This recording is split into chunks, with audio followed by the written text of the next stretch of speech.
This struggling single mother's world shattered when her 5-year-old son, Max, suddenly collapsed. Rushed to the ER, the devastated mother received horrifying news.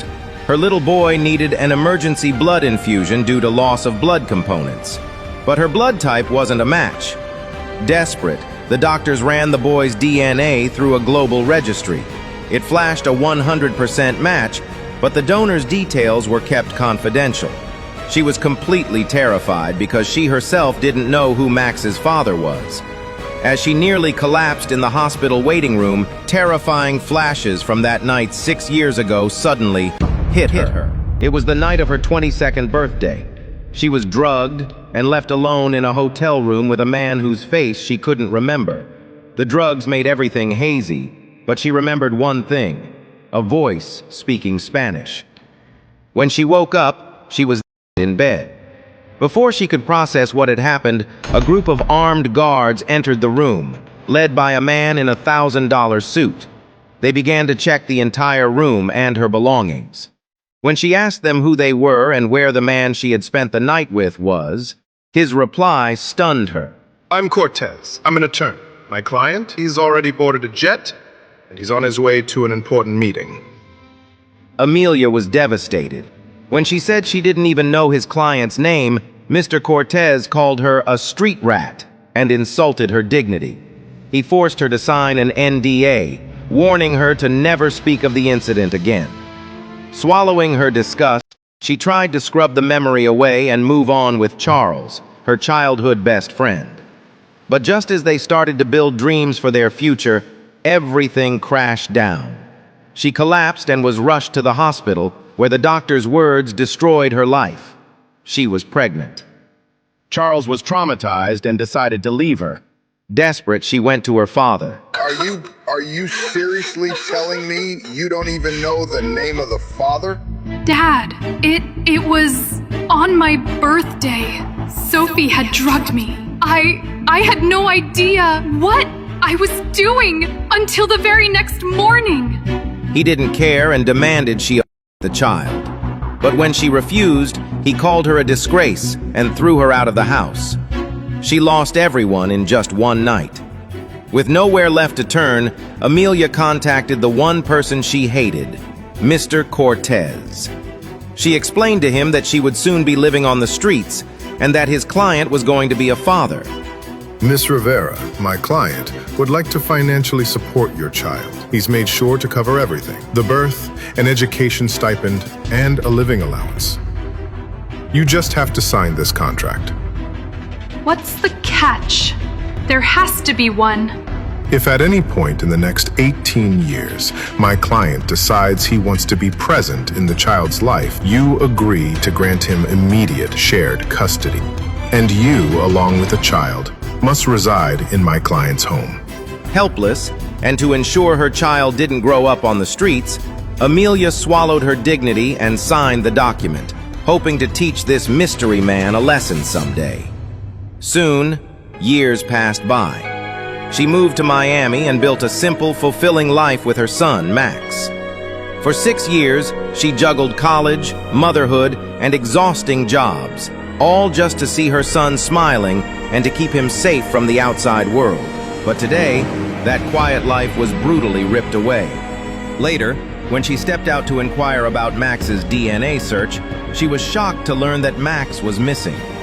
She screamed for the nurses, searching frantically, until a terrified patient pointed toward the exit. She sprinted outside only to freeze. A fleet of black SUVs blocked the ambulance bay. Max, baby. Please calm down, Miss Rivera. We've taken care of your son's DNA match. The best doctors have already treated your son. He is doing great. Where is my son? Mr. Cortez held his ground, arms crossed. Your son is safe with his father now. Amelia barely heard him. Her focus was singular. Where is Max? The lawyer nodded toward the middle car. He's inside, with his father. Everything around her stilled. I'm sorry? Did you just say his father? Her blood roared in her ears. She charged toward the limo, but a wall of bodyguards closed ranks in front of her. Miss, please step back. One of them said evenly. We can't allow you to approach until you calm down. Calm down? Amelia seethed. He can't just take my child! Her mind spiraled.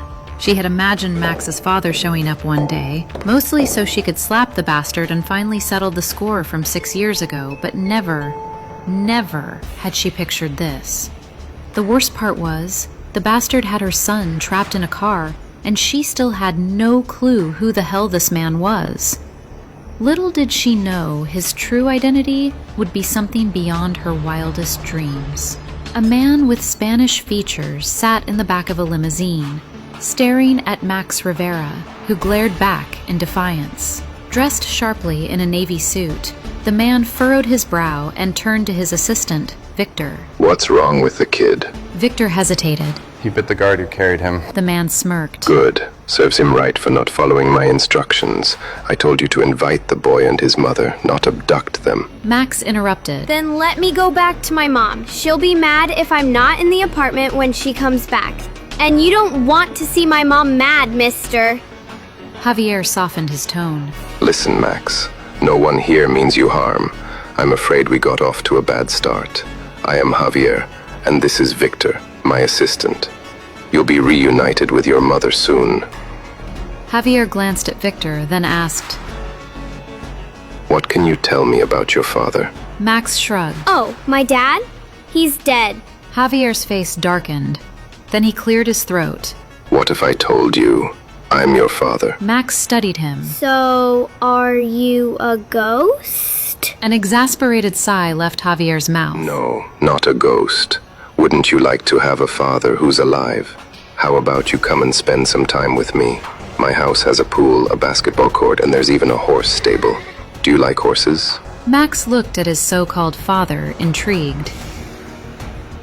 Does your TV get CNN? Victor interrupted with a chuckle. Sorry, I think the boy meant CN, the Cartoon Network.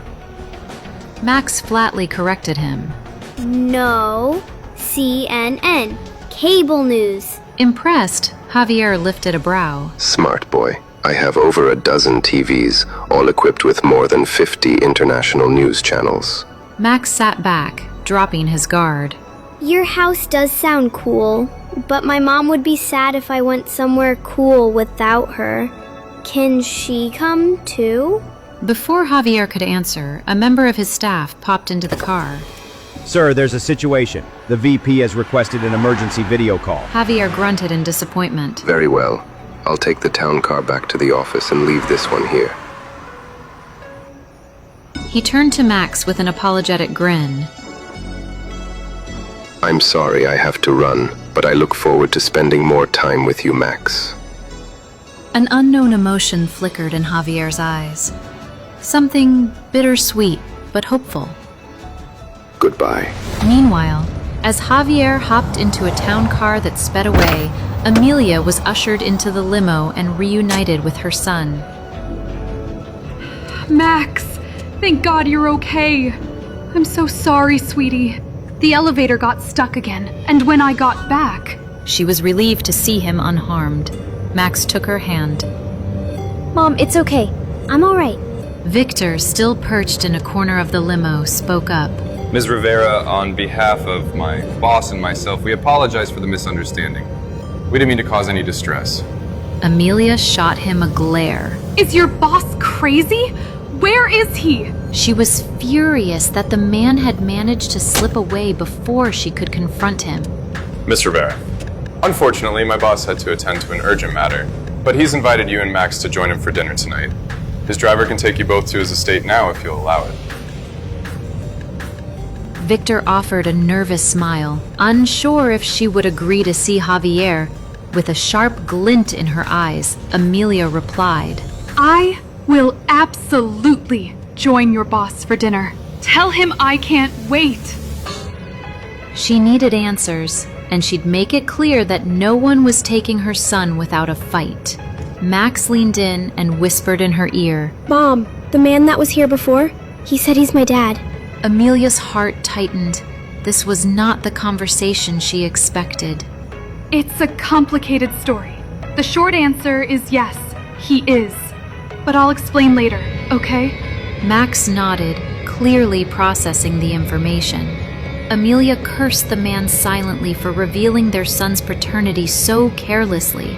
The limo drove toward Javier's home, and when they crossed a bridge leading to a private island estate, Amelia's jaw dropped. Max's father lives here. She had guessed the man was wealthy, but she hadn't expected private island rich. The car pulled up to a grand Spanish-style villa, surrounded by palm trees and lush greenery. Max's eyes widened. Whoa, is this a house or a hotel? A member of the staff led Amelia down a long corridor to a lavish suite. Please make yourself comfortable here, Miss Rivera. The attendant said politely. You can wait here until you're called for dinner. Amelia nodded absent-mindedly. At 800, Mr. Grant arrived to fetch Amelia for dinner while Max was asleep. The butler led Amelia to the formal dining room, softly lit with candlelight. Just as she took a glass of wine to calm her nerves, a maid informed her that Javier would join her shortly. Of course he makes me wait again. Footsteps echoed outside the dining room, making her heart race. The door swung open, and there, standing in the doorway, was a tall, striking figure with a commanding presence. Amelia's breath hitched when he stepped into view. It is you. Amelia stood frozen, her heart racing as she took in Javier's face, sculpted, suave, and now even more alluring. It irked her that someone so vile could look this good. While she fought a flood of emotions that swelled inside, Javier's piercing dark eyes took in all of her and were struck by the sight.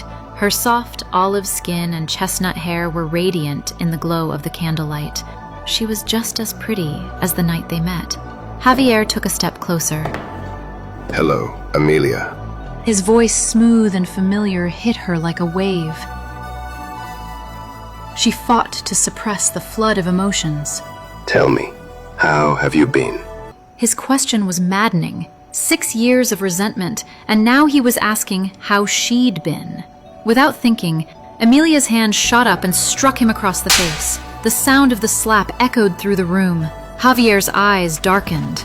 Before she could react, bodyguards pinned her to the wall. Javier's head of security turned to him. Your Royal Highness, are you okay? Javier growled, annoyed. I'm fine.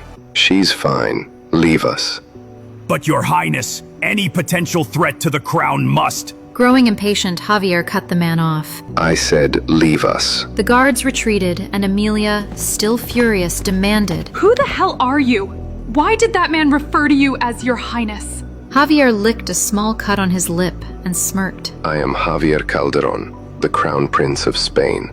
You expect me to believe you're a prince? Stop playing games with me. Amelia stepped toward Javier, but he raised a warning hand. Don't. The first slap was free. Hit me again, and I'll take it as flirting. No one had ever dared strike the prince. Always surrounded by sycophants, he found Amelia's defiance both shocking and fascinating. Get over yourself, She snapped. Tell me who you really are. Javier sat, feigning boredom. You have a phone. Google it. Skeptical, she searched for the current Prince of Spain. Dozens of articles confirmed it. Javier Calderon, Prince of Spain. Her head spun. His lips curled into a sly smile. If you bow, I might pardon you for striking royalty. I'd sooner slap you again. She narrowed her eyes. If you're Spanish royalty, why are you in America? Exiled for being too smug? His gaze darkened. I'm leading a defense project and serving as an ambassador. Amelia steadied herself. Okay, Prince Calderon, what do you want? Why show up now? He straightened. Quite simply, I want my son. He should live with me. Amelia shot up, lioness instincts flaring. You have no right. You abandoned him, and now you want to waltz in and wreck his life again? Javier stepped closer, voice grave. I didn't abandon him. Until last week, I didn't know Max existed. He held her gaze. We are both victims of a conspiracy.